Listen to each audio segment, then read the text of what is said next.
नमस्कार, स्वागत है आपका के न्यूज में और मैं हूं आपके साथ परी शर्मा। बुलेटिन में आगे बढ़ने से पहले नजर डालते हैं अब तक की हेडलाइंस पर। हेडलाइंस के प्रायोजक हैं रतन सिंह सराफ एंड सन्स, जहां 1928 से कायम है संपूर्ण गुणवत्ता। और रिफ्रेश, एक ऐसा एहसास जो कर दे आपको रिफ्रेश।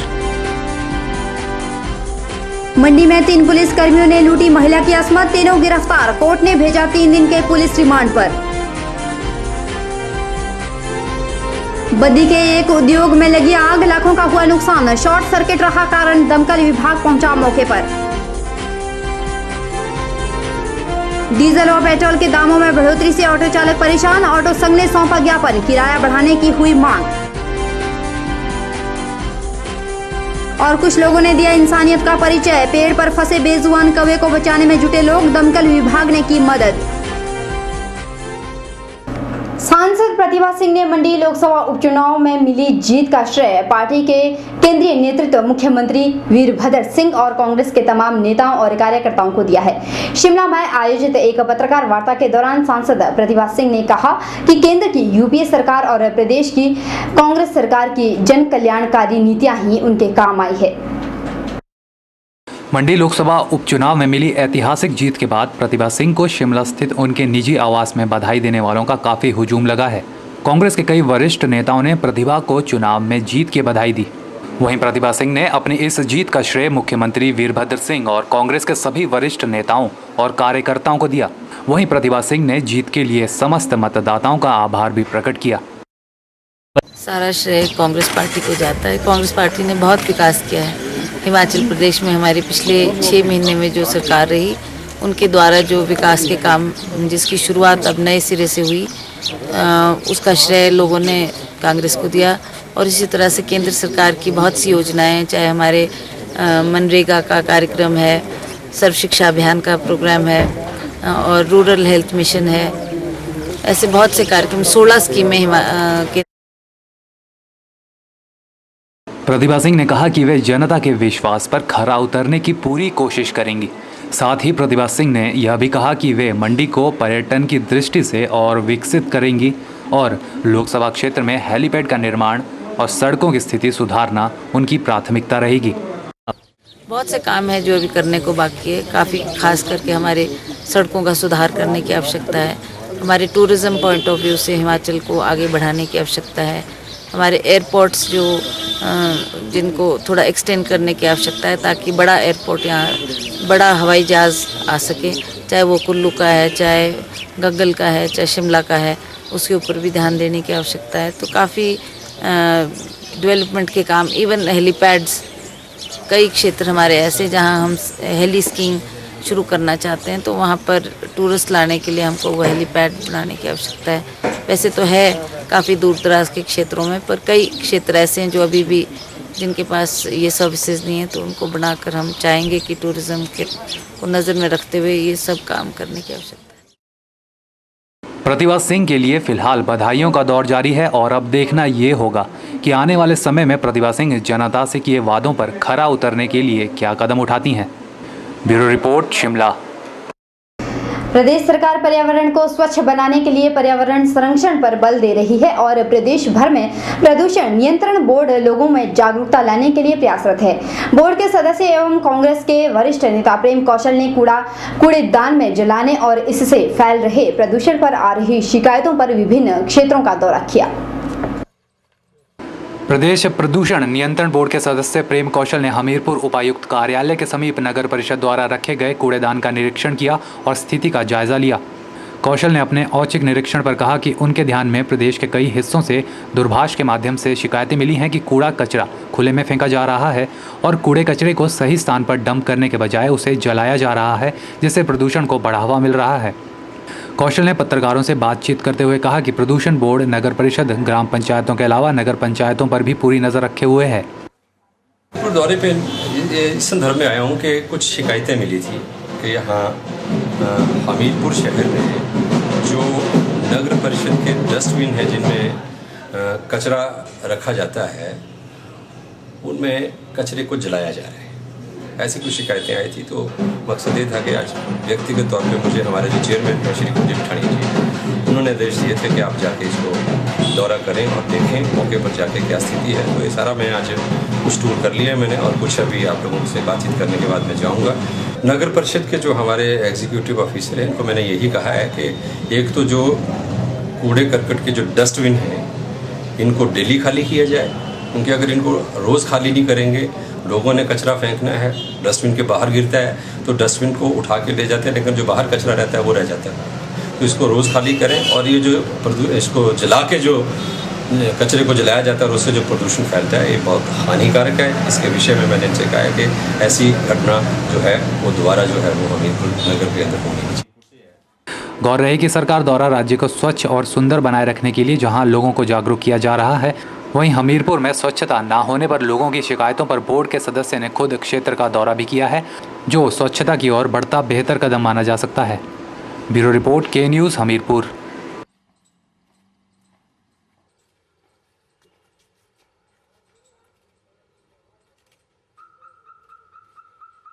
और एक खबर में रुख है जंजैहली का। सराज घाटी का जंजैहली क्षेत्र इन दिनों तिही मार झेल रहा है। एक और जहां बक्सियाड़ के नजदीक पुल टूटने से किसान फसलों को मंडियों तक पहुंचाने में असुविधा झेल रहे हैं, वहीं पेट्रोल और डीजल न मिलने के कारण स्थानीय यातायात भी बाधित हो गया है। अब जंजैहली में एक और विपदा आन पड़ी है। आपको बता दें कि थुना के समीप मुख्य मार्ग पर चट्टानें गिरने से सड़क को भारी नुकसान पहुंचा है। इन दिनों सराज घाटी के जंजैहली क्षेत्र के लोगों को समस्याएं पेश आ रही हैं। यहाँ के लोगों को अभी पहली समस्याओं से छुटकारा नहीं मिला कि अब और एक विपदा टूट पड़ी है। मुख्य मार्ग पर पहाड़ी चट्टानें गिरने से सड़क को भारी नुकसान पहुंचा है, जिसके चलते यहाँ सड़क का नामो निशान तक मिट गया है। इस कारण यात्रियों को पैदल सफर करना पड़ रहा है। वहीं किसानों को सारी फसल पीठ पर उठाकर दूसरी तरफ पहुँचना पड़ रहा है। लोगों को आपदा के कारण खासा नुकसान झेलना पड़ा है। लोगों ने विभाग से आह्वान किया है कि जल्द से जल्द सड़क व्यवस्था बहाल की जाए, ताकि किसानों को और दिक्कतों से दो चार ना होना पड़े। भारी नुकसान हुआ है, और मेरी विभाग से मतलब अनुरोध करता हूँ कि भाई जल्दी से जल्दी जो है ये किया जाए, ताकि किसानों के लिए जो है ठीक उचित समय पर जो है सब्जी मंडी पर जो है माल पहुँचे। उधर के न्यूज़ की टीम ने जब पीडब्ल्यूडी के सहायक अभियंता चमन लाल से फ़ोन पर बात की तो उन्हें बताया कि सड़क पर काफ़ी बड़ा डंगा देना पड़ेगा, जिसको पूरा करने के लिए 3-4 दिन का समय लग सकता है, क्योंकि अभी सड़क पर चट्टानों का गिरना जारी है। वहीं टूटे पुल के निर्माण के विषय में उन्होंने कहा कि विभाग का स्टाफ निर्माण स्थल पर पहुंच चुका है। 2-3 दिनों में पुल जोड़कर यातायात बहाल कर दिया जाएगा। ब्यूरो रिपोर्ट, के न्यूज़, सराज। बहरहाल के न्यूज में वक्त चला एक और छोटे से ब्रेक का। ब्रेक के उस पार भी खबरों का सिलसिला जारी है। आप बने रहिए के न्यूज के साथ और देखते रहिए सिर्फ और सिर्फ के news. The premier institution of competitive exams preparation since 2000. Sachdeva College, Mandi. Providing syllabus completion and tuition batches for class 9th, class 10th, plus 1 and plus 2. Medical, non-medical and commerce. Here is golden opportunity for 10+2 pass out and compartment student to join coaching for NEET, IIT, JEE, NDA and CDS. Also bank PO and bank clerk, SSC, Army, HP Police, TET and other competitive exams preparation. We have well experienced faculty, updated study material, doubt removal session, individual attentions and report to guardian. Free career consultancy 5 PM to 7 PM. For more details, contact Sachdeva College, Padal, Mandi, Himachal Pradesh. Smile dental clinic, centre for advanced Auro dental care. यहाँ उपलब्ध है doctor Amit Sharma, doctor Pallavi Sharma. दंत चिकित्सा के क्षेत्र में ये अनुभवी डॉक्टर उपलब्ध करवा रहे हैं बेहतरीन सुविधाएं, जैसे बिना दर्द के दांत निकलवाना, RCT यानी root canal treatment, ultrasonic scaling, dentures, crown and bridge work, orthodontic treatment, जबड़े के फ्रैक्चर का इलाज, फिलिंग और एक्सरेज जैसी सुविधाएं। ये अनुभवी डॉक्टर हर रोज सुबह 9 बजे से शाम 7 बजे तक उपलब्ध हैं। रविवार को भी अपॉइंटमेंट्स के आधार पर क्लिनिक खुला रहता है। तो देर न कीजिए और मंडी शहर के बीचों बीच स्थित अत्याधुनिक मशीनों से लैस स्माइल डेंटल क्लिनिक में जरूर पहुंचें। ध्यान रखें, आप यहां 30 जून तक मुफ्त डेंटल चेकअप का लाभ भी उठा सकते हैं। संपर्क करें smile dental clinic, state bank of India के नजदीक, Himachal Pradesh state cooperative bank के सामने, मंडी, हिमाचल प्रदेश। बात सोलन की जनता की, जो पेयजल समस्या से दो चार हो रही है। आपको बता दें कि सोलन शहर की जनता को रोजाना 15 लाख गैलन पानी की आवश्यकता रहती है, जबकि विभाग द्वारा मात्र 8 लाख गैलन पानी ही छोड़ा जा रहा है। सोलन की जनता को जो पानी की सप्लाई हर दूसरे दिन मिल रही थी, वहीं अब विभाग द्वारा पानी की यह सप्लाई 5वें दिन की जा रही है, जिसके चलते लोगों को पानी के लिए मारे मारे भटकना पड़ रहा है। एक रिपोर्ट। आसमान से झमाझम पानी बरसने के बाद भी सोलन के लोगों के कंठ सूखे पड़े हैं। यह समस्या लगातार पिछले कई वर्षों से निरंतर बनी है। आपको बता दें कि हर गर्मियों में सोलन की जनता को पानी की किल्लत से गुजरना पड़ता है, लेकिन अभी तक सोलन शहर की इस समस्या से पार पाने के लिए कोई स्थायी समाधान नहीं निकाला गया है। पानी की इसी किल्लत के बारे में जानकारी देते हुए नगर परिषद के कार्यकारी अधिकारी पुरुषोत्तम चौधरी ने बताया कि IPH विभाग द्वारा उन्हें 15 लाख गैलन पानी सप्लाई किया जाना चाहिए, लेकिन 8 लाख गैलन ही पानी सप्लाई किया जा रहा है, जिसकी वजह से पानी की सप्लाई जनता को परेशान कर रही है। हमें 15 लाख गैलन पानी पर डे चाहिए, तो जो शॉर्ट कमिंग है उसकी, जो पानी कम हमें मिल रहा है, उसी हिसाब से हम उसकी राशनिंग कर रहे हैं। कई अल्टरनेट डे पे, कई तीसरे दिन, उस हिसाब से हम उसकी राशनिंग करके लोगों को सप्लाई दे रहे हैं। फिल्टरिंग जब हो जाती है तो उसमें गंदा पानी सप्लाई नहीं दिया जा सकता, उसको साफ करने में काफ़ी टाइम जो है लगता है उसमें। दूसरा, जो पावर की हमें दिक्कत आती है, उसकी वजह से ये कमी आ रही है, वरना कोई पानी की ऐसी दिक्कत नहीं है। अभी पावर हाउस वहाँ बन रहा है, मेरे ख्याल 3-4 महीने के अंदर पावर हाउस बन जाएगा। उस हिसाब से फिर वहाँ कोई ऐसी दिक्कत नहीं होगी और पानी की सप्लाई प्रॉपर चलेगी। जैसे ही थोड़ी स्थिति ठीक हो जाती है, पानी की सप्लाई प्रॉपर जो है उसमें होगी, और जहाँ जहाँ भी हमें शिकायत प्राप्त होती है उनको डेली दूर किया जाता है। सोलन वासियों की पानी की समस्या अब विकराल रूप ले चुकी है। लोगों का कहना है कि पानी की किल्लत की वजह से उनके रोज़मर्रा के कार्यों में दिक्कतों का सामना करना पड़ रहा है। यहाँ तक कि पीने के पानी तक के लाले पड़ चुके हैं। अधिकतर जनता को सार्वजनिक नल और पानी के अन्य प्राकृतिक स्रोत का भी लाभ नहीं मिल पा रहा। पानी में प्रॉब्लम आ रही है, पानी नहीं अच्छे से मिल पा रहा है। जो पानी आता है वो बहुत ही गंदा है। 6 दिन बाद पानी आता है, बच्चों को स्कूल भी भेजना है, कपड़े भी धोने हैं, साफ़ सफाई भी करनी है, तो बहुत सारी दिक्कत आती है पानी की वजह से। तो पानी जब प्रॉपर नहीं ये लोग देंगे तो हम कैसे पूरा करेंगे, कैसे मैनेज करेंगे। चौथे दिन पानी आता है और हमारे चौथे दिन भी नहीं आ रहा है। बाकियों के टैंकी में आ जाता है, हमारे टैंकी में पानी नहीं चढ़ता है। यही कहने के लिए हम आए कि पीने के लिए बस जिसके आस पड़ोस में पानी चढ़ता है उनके घर से एक बाल्टी ला रहे पीने के लिए, बाकी कहाँ जाएँ। आज हम वार्ड मेंबर को लेके आए के लिए, बच्चे ऑफिस जाते हैं, टॉयलेट जाना है, कपड़े धोने कैसे करें, कहाँ जाएँ। यहाँ तो पब्लिक टैप भी नहीं है कहीं। नगर परिषद के कार्यकारी अधिकारी पुरुषोत्तम चौधरी के अनुसार सोलन के गोड़ा में सब स्टेशन बनने के बाद ही सोलन की जनता को पानी की किल्लत से छुटकारा मिलेगा, लेकिन यह सब स्टेशन कब तक बनेगा, इस बारे में कोई भी स्पष्ट बात नहीं कही गई, जिसे देख ऐसा लगता है कि सोलन की जनता को कुछ और महीने या साल पानी की समस्या से दो चार होना पड़ेगा। के न्यूज़ के लिए सोलन से कीर्ति कौशल की रिपोर्ट।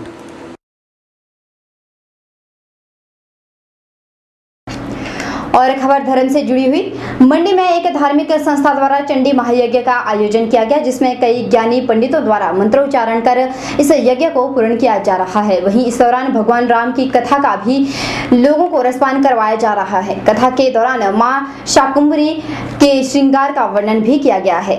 बताया जाता है कि अगर कोई भक्त मां शाकुंभरी के दर्शन करता है तो मां अपने भक्त की सारी इच्छाएं पूरी कर देती है। इस मौके पर लोगों में इस आयोजन के प्रति खासा उत्साह देखा गया। आपको बता दें कि यहाँ राम कथा के साथ साथ चंडी महायज्ञ का भी आयोजन किया जा रहा है। भगवती का शाकंभरी श्रृंगार तब किया जाता है, उस रूप का ध्यान किया जाता है जब माँ ने सबके ऊपर शाखों की वर्षा करके सृष्टि को बचाया था। नेचर को बचाने का और नेचर का स्तर ठीक रखने के लिए शाकंभरी श्रृंगार का प्रयोजन होता है। ऐसी मान्यता है कि जो शाकंभरी श्रृंगार में भगवती का दर्शन कर लेता है, माँ उसकी सब इच्छाएं पूर्ण कर देती हैं। दिनों दिन कमरतोड़ महंगाई हर वर्ग पर अपना कहर बरपा रही है, जिसकी वजह से आम जनता को अपना जीवन यापन करना मुश्किल हो गया है। एक ओर जहां डीजल और पेट्रोल की कीमतों में लगातार इजाफा हो रहा है, तो दूसरी ओर गरीबी और अमीरी की खाई और गहरी होती जा रही है। इस बढ़ती महंगाई के चलते ऑटो यूनियन में भी खासा रोष देखने को मिल रहा है। ऑटो चालकों ने ऑटो किरायों में वृद्धि की जाने की मांग प्रशासन से की है। आज देश में डीजल और पेट्रोल की कीमतों में लगातार इजाफा होता जा रहा है, जिसकी वजह से आम लोगों का गुजर बसर करना मुश्किल होता जा रहा है। इसी संदर्भ में ऑटो यूनियंस ने एसडीएम मंडी को एक ज्ञापन पत्र सौंपा है, जिसमें ऑटो के किराए बढ़ाने की मांग की गई है। ऑटो चालकों का मानना है कि ऑटो किराए में प्रशासन ने 2011 में बढ़ोतरी की थी, लेकिन उसके बाद इसमें कोई बदलाव नहीं आया है, जबकि डीजल और पेट्रोल की कीमतें आसमान छू रही हैं। मुख्य मांग ये थी कि हमारे जो रेट थे 2011 में निश्चित किए गए थे, उसके बाद से तेल की कीमतों में भारी वृद्धि हुई, तो हमने इस संबंध में एडीएम साहब को ज्ञापन सौंपा और एडीएम साहब ने हमें इस बारे में आश्वासन दिया है कि जल्द से जल्द इस संबंध में कार्रवाई अमल में लाई जाएगी। ऑटो चालकों की माने तो दिन ब दिन बढ़ती महंगाई की वजह से लोगों का जीना मुश्किल होता जा रहा है। उन्होंने कहा कि यूनियन के एडीएम से किराया बढ़ाने की दरख्वास्त की गई है। वहीं एडीएम मंडी ने भी जल्द कार्रवाई का विश्वास दिलाया है। हमारे रेट को लेकर पब्लिक में बहुत तकरार हो रही है और इस महंगाई के चलते हुए हमारे रेट 2003 के बाद 2011 में निर्धारित हुए थे, जो भी काफ़ी कम थे, और अब तो इतनी महंगाई हो गई है कि जिस पर चलना हमें बिल्कुल मुश्किल हो गया है। 1000 रुपये का सिलेंडर मिल रहा है और अन्य महंगाई भी, वस्तुओं की दरें बहुत ज़्यादा बढ़ गई है, जिससे हमें बहुत ही मुश्किल हो रहा है। हमें अपना जीवन यापन करना बहुत मुश्किल हो रहा है। इसलिए हमें प्रशासन से प्रार्थना है कि जल्द से जल्द इस पर कार्रवाई अमल में लाई जाए। गौर है कि डीजल और पेट्रोल के दामों में लगातार हो रहा इजाफा आम जनता के बजट को बिगाड़ रहा है। वहीं इन बढ़ती कीमतों की मार से आहत हुए ऑटो चालकों ने भी अपनी समस्या प्रशासन के सामने रख दी है। देखना होगा कि प्रशासन क्या कार्यवाही अमल में लाता है। ब्यूरो रिपोर्ट, के न्यूज़, मंडी। अगर आप सैमसंग का कोई भी प्रोडक्ट खरीदना चाहते हैं तो आपको इधर उधर भटकने की जरूरत नहीं है, क्योंकि अब सैमसंग कंपनी खुद पहुंच गई है आपके घर द्वार पर। जी हां, वीरवार को मंडी में सैमसंग कंपनी के एक शोरूम का उद्घाटन किया गया। शोरूम में सैमसंग कंपनी का हर प्रोडक्ट आपके लिए उपलब्ध है। आपको बता दें कि सैमसंग कंपनी के अधिकृत शोरूम होल्डर है CL मेहरा एंड सन्स। मंडी का जाना माना नाम CL मेहरा एंड सन्स आपके लिए लेकर आए हैं सैमसंग का हर प्रोडक्ट। सैमसंग के ऑथराइज्ड शोरूम का उद्घाटन बुधवार को किया गया। मंडी में सैमसंग कंपनी के इस शोरूम में लोगों को कंपनी का हर प्रोडक्ट मिलेगा। इससे पहले कंपनी का शोरूम शिमला में था और अब मंडी में भी कंपनी ने अपना शोरूम खोल दिया है। आज हमने यहाँ पे सैमसंग की ब्रांच शॉप ओपन की है मंडी में। ये सैमसंग की हिमाचल में दूसरी ब्रांच शॉप है आफ्टर शिमला, और हिमाचल की सबसे बड़ी ब्रांच शॉप, सबसे बड़ी ब्रांच शॉप है। शिमला से भी बड़ी ब्रांच शॉप है, CL मेहरा एंड सन्स। यहाँ पे you will find all Samsung range under one roof. Samsung के जो स्मार्ट टीवीज़ हैं, सारी रेंज आपको यहाँ पे देखने को मिलेगी। 23 इंच से लेके आपको 55 इंच तक आप यहाँ पे डिस्प्ले पे आपको मिलेगा सारा। देन ऑल रेफ्रिजरेटर्स, छोटे से 180 लीटर से 550-600 लीटर तक के फ्रिज डिस्प्ले में आपको यहाँ पे मिलेंगे। Mobile phones entire range, ACs, washing machines under one roof, पूरा complete range. IT products, cameras and laptops also. तो बहुत अच्छा डिस्प्ले है यहाँ का। अगर आप कुछ खरीदना चाहते हैं कंज्यूमर इलेक्ट्रॉनिक्स में, this is the place where you can find your product. गौर है कि मंडी में CL मेहरा एंड सन ने सैमसंग का एकमात्र शोरूम शुरू किया है। यहाँ जनता को सैमसंग का हर प्रोडक्ट मिलेगा। आम जनता बेहतरीन कलेक्शन और उचित दामों पर खरीदारी करने के लिए यहाँ पर संपर्क कर सकती है। ब्यूरो रिपोर्ट, के न्यूज़, मंडी। बहरहाल के न्यूज़ में वक्त चला एक और छोटे से ब्रेक के उस पार भी खबरों का सिलसिला जारी है। आप देखते रहिए के न्यूज़।